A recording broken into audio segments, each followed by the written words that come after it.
Hey, this is a response to the Buy the Dip video that I just watched. My name is Jefferson Krell, and I am a believer in Buy the Dip. My nickname was Joey Diphard. Back in January, I told you that's all we had to do in this market, and of course, I don't obey my own bullshit. But what I'm trying to say also is that the market, not only is the Buy the Dip scam fantastic, because you got to understand the government's buying all the stocks every day across the board blindly with the money that they're creating out of thin air. I know when you start analyzing it, you're wondering where the money's coming from and isn't that causing problems for the future. You can't look at it like that. Live in the now. But what I want to talk about is the Matrix itself and how Skynet and the Matrix is controlling the stock market. Now, there's an article that came out this morning about the demise of the solar industry.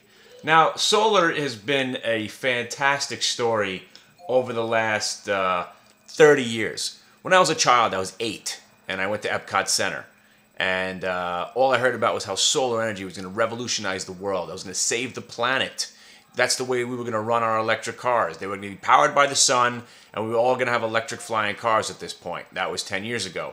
Solar energy still, 9 out of 10 people that you know don't have it. Actually, probably 99 out of 100 people don't have it. And nobody talks about it. Nobody's putting it in their house, and nobody even wants it.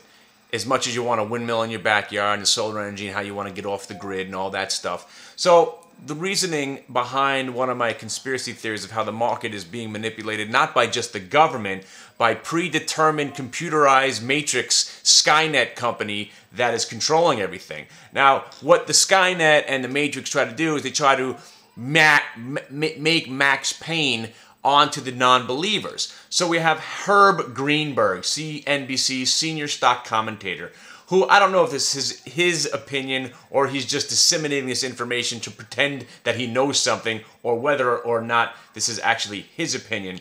But the tug of war over solar stocks continues. But in recent weeks, the bears have been gaining strength. Those I talk to within the tracking industry are raising red flags over deteriorating fundamentals. 3 big reasons. Prices are coming down, inventory and capacity are going up, solar subsidies, especially in Germany, are at risk of evaporating.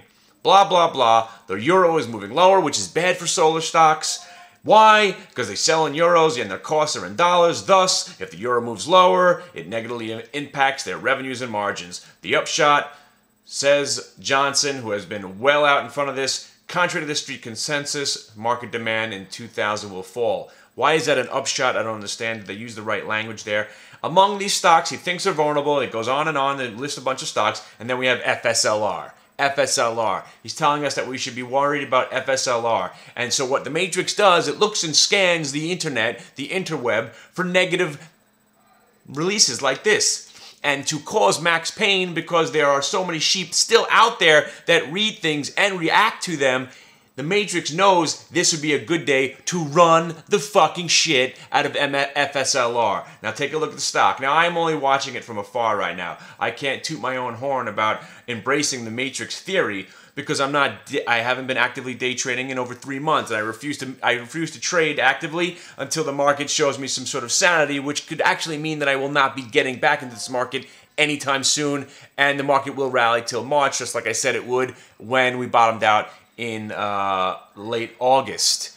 And the theory as goes, so FSLR, you know how I'm a big fan of whole number, half number breaks. So I saw FSLR, which was staying strong predominantly the whole entire day, and then when it broke 129.50, that would be normally a time where I would buy a couple thousand shares of 129.50, looking for that stock to stay strong and rally into the close like we always do, because that's what the Matrix likes to do. Also, so then, boom, the stock hits 130, sifts right through 130, right to 131, actually all the way to 132. That's why day trading could be fantastic. This could be a very lucrative business. So as I'm looking from afar, it's always different when you have money on the line. Who knows what the kind of situation. Maybe you would have bought it at 129.50, and next thing you know, I don't know if it ticked immediately over 129.50. I wasn't watching it that closely, but chances are you might have got in and out of the stock before it had this 3-point smack rip up in your face. This is a Matrix trade. This stock with no news being up 6 points on a day where, obviously the market's up and we're going to 12,000 before the year is over, because that's predetermined. You know the Matrix wants to get us to 12,000, a nice whole number before December 31st. I think December 31st actually falls on a Friday, right? So it's actually working out perfectly. On December 31st, the Dow Jones will close at 12,000. That's my figuring. That's the way I think the Matrix is going. It's if only I just had a way of tapping myself into the Matrix. That would be the key. Just stick a freaking wire in my neck so I could see where the things are going. But the FSLR, I wish I had read that article a little bit more carefully, or, sorry, a little bit sooner, because I probably would have embraced the horror of the Matrix trade and possibly gotten into the FSLR earlier than this entire sick move that it's making as we speak. All right, and that's my take on the Matrix and buying on dips. Could be a scam, but it's going to work until March. Congratulations if you're still holding stocks. There's no reason to sell. There's no reason to sell. I would much prefer Krull.